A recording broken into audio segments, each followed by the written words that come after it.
Alright guys, TacticalRab again today. Hope you're doing well and enjoying your day so far. Huge cheating drama once again returning here in the Call of Duty League. Just a couple of weeks ago we saw the big drama between Slasher and the FaZe guys versus Drazah on the Thieves and various accusations that were going around. Standy has now doubled down on that point, saying not only is the loudness equalization thing a massive problem in this game, but also the abuse of a certain performance enhancing pill is more widespread than maybe many might well have us believe. Intrigued to your thoughts in the comment section below. Hit the like button if you enjoy. Subscribe if you're new as always. I'd greatly appreciate it. The funny thing is actually it's not just cheating in terms of the loudness equalization of what we're going to see in a second, but also, you know, the snaking I know is always a conversation and the kind of Doug was trying to do it here. What do you guys think of Doug's form? It's not bad, but it's not quite as clean as some I think we've seen in the league. Also, speaking of Doug, I thought it was pretty funny that, you know, Search and Destroy, he put aBeZy on a donut right here, so congratulations to Doug for, well, he's grinding in ranked play. I don't exactly know where he's got to right now because getting to top 250 is not easy, especially there's cheaters around.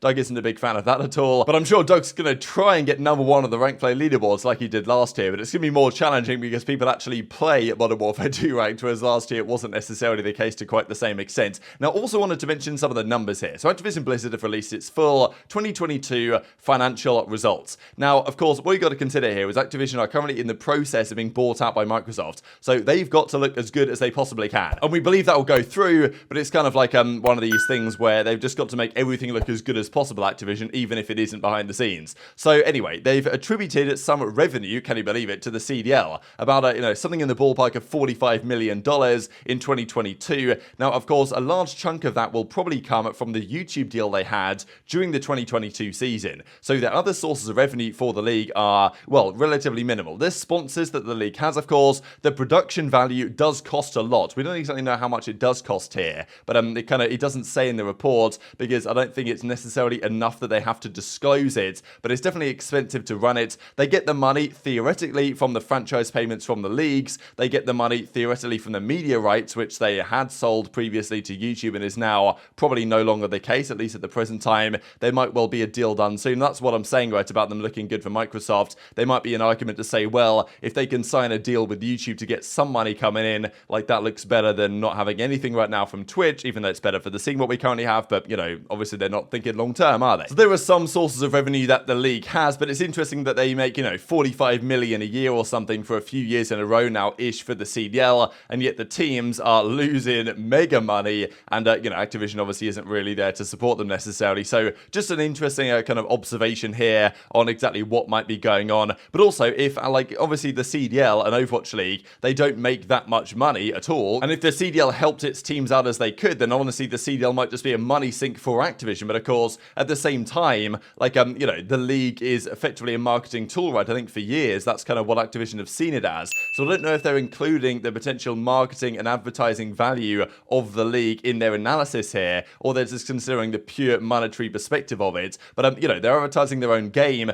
so surely it's worth, you know, investment to a certain extent. We'll see. But obviously, if the money goes down from the media rights deal and such, maybe Activision think, you know what, we better shut this down before, you know, Microsoft think it's a bad idea or something. So I'm kind of confused on that one, but just some analysis here. I know that Methodz was looking at this on stream last night as well. There's also this clip from Clay, so I thought was interesting. So they're actually scrimming Boston in this one, so Vegas versus Boston. We know the other day that Octane said that Boston might be the best team online in scrims right now, which is kind of this, well, quite the statement to make. We know that Boston are great in scrims. We've heard that rumor for quite some time. The fact that they're like the best team in practice out of everyone is, well, quite something to say. But nonetheless, Clayster was 24-17 at this point, or 24-16, before he got bodied here by Vivid. Like, how quick he dies here to the Vaznev is pretty impressive. I know there's been some talk about this. I don't know how he got his gun up so quick to get this kill. Clay only got like 2 bullets off as well. And even as Clay says, I'd gladly use a Lackman AR if we can get rid of this shotgun that every sub gets to use. First shot and stunned. Wish they'd remove their headshot mods play, but apparently it's not possible. Which also is quite an interesting point that they could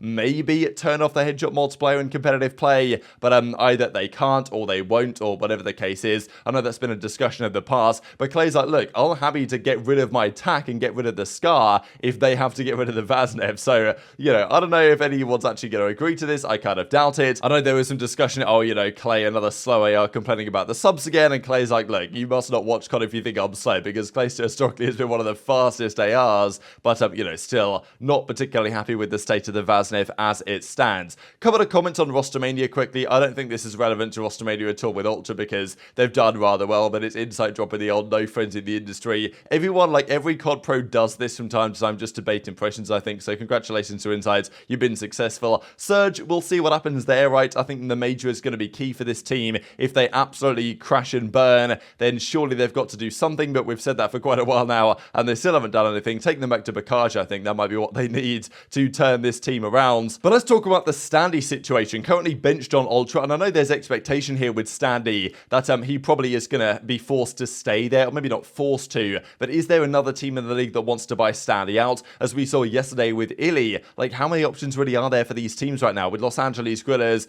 shutting down, they probably won't be actually spending a lot of money for a buyout or anything. There's not many other organizations that might do something like that right now, given the way these teams are. You know, there's quite a few teams performing quite well towards the upper part of the league. So understandable, many of them are going to stay together. So, and also Toronto as an organization, they generally don't like to just sell players. They'll prefer to keep them on the team and, you know, maybe sell them if it makes sense to, but also Standy can be a good reserve player as well. So you can understand from that perspective also. The other thing that Standy's been getting involved in, though, is these accusations going around. Now, this tweet came out, and of course, thanks to, I forget exactly who screenshotted this for me, but I think a couple of you guys did, because Standy, you would know full well that if Standy tweets anything, it's going to get deleted within about, you know, I would say 5-10 minutes is the max time window you've got on a Standy tweet that is a bit controversial before it gets deleted. But thankfully, the COD community came up trumps, and they got this one in. So, you know, Standy is effectively mentioning two key issues with the league, well, from the online side, which isn't maybe possible so much on LAN. Certainly the loudness equalization, right, that being a turn off in a LAN environment, and also potentially drug testing being done on LAN. I know that it does happen, but it's a bit tricky, right, for Adderall and stuff, because some players are prescribed it because, you know, for ADHD medication,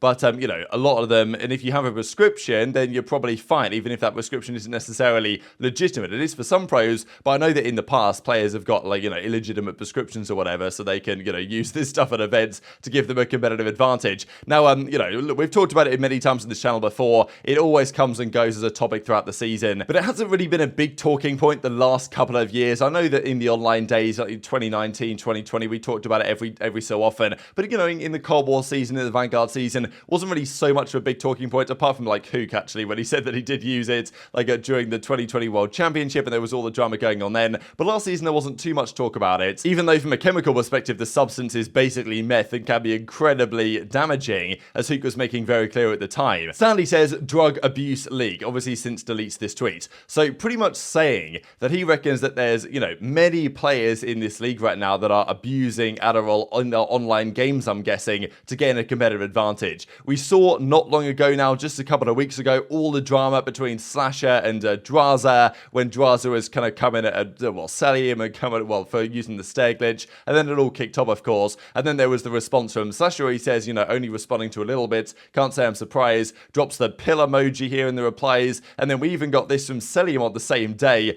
don't do drugs, kids. And I'm still mind-blown these tweets haven't been deleted, but they're still up here. Standy's tweet was deleted in minutes, but these tweets are still alive, and we saw that the other day, you know, well, a couple of weeks ago, right, that they were basically calling out Drazah for abusing Adderall to gain a competitive advantage, and Standy seems to believe it's a more widespread problem than that, which I wouldn't be surprised if it is. It's the same thing with what Slasher said about the sound equalization thing, right? Like, the bottom four teams are all using, at least the bottom four teams are using the sound EQ thing to gain a competitive advantage because they need the 10 points. So, you know, if they're going to do that, and also if all the bottom four teams are going to snake to hell on any head glitch they see on the map to gain an advantage, then this creeps up, right, within the league. And this is the issue by not shutting this stuff down early on. It's the same with the snaking a couple of years ago. Not shutting it down when maybe it should have been shut down, and, you know, ensuring that Cellium didn't use it, whatever, you know, to whatever extent that took, because they tried, but Cellium kept doing it, and therefore it's become rampant throughout the league now, and everyone does it because, you know, it's kind of, well, you can do it too type thing.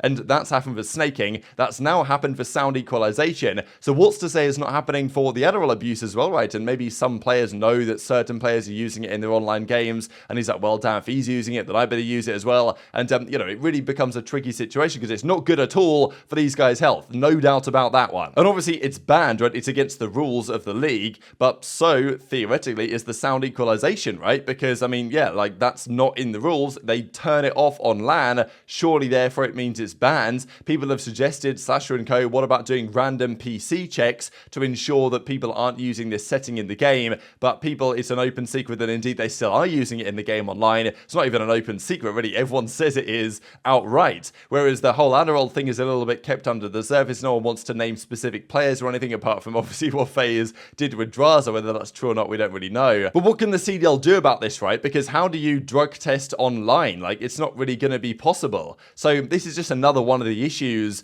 that online it presents. Now, of course, after the whole pandemic thing happened, we stayed in large part online. Back in the day, we used to do all of these important matches would be done on LAN. They'd be done at the venue there in Columbus, right? That's where they used to do the online like LAN league as they did, and then the events to be around the country or even in Europe as we used to get back in the day. But nowadays, the online portion of the league not only provides issues with connection and ping and various issues like that, and also potentially more technical delays as a result and server problems and lag and all these type of issues, but it also means how do you enforce the integrity of the league? And yeah, I think it's a serious problem that the CDL's got to address to a certain extent. And I just wanted to share one clip as we move on from that really on Methodz, discussing an interesting tier list, shall we say, with scrappy #1 AR, and you know, not really what Methodz takes issue with here, but it's maybe slightly better still than what Nameless put together as his tier list a while ago, even though it's not too bad, I suppose, this one. Now that we are almost halfway through the season, who do you guys think?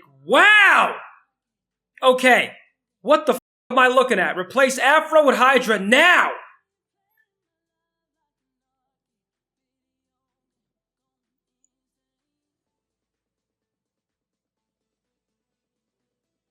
What am I looking at? Listen. Let me What? Fellow at 9! Clayster / Scraps at 10! Holy sh**!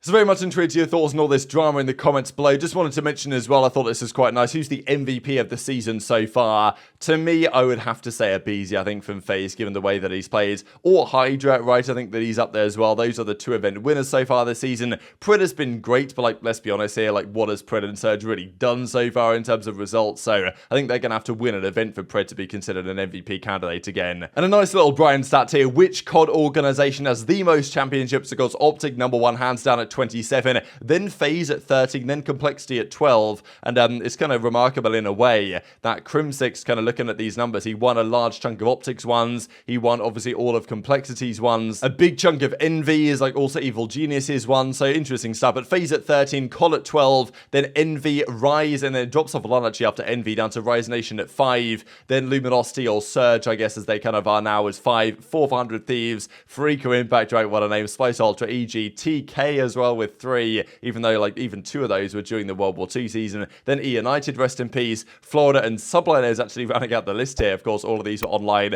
back in the Modern Warfare days. But hit the like button if you enjoyed, subscribe if you're new, take care, and I'll see you next time. It was game day and it was cloudy, and he says something about like he's a Pokemon because like the clouds boost his stats or something like that. What? He's being so serious too. What? That was the first thing. It was like 10 in the morning. He goes, "Oh, bro, like the weather's moody tonight or today. Like my stats are boosted. I'm a Pokemon or." He was frying though. He wasn't lying.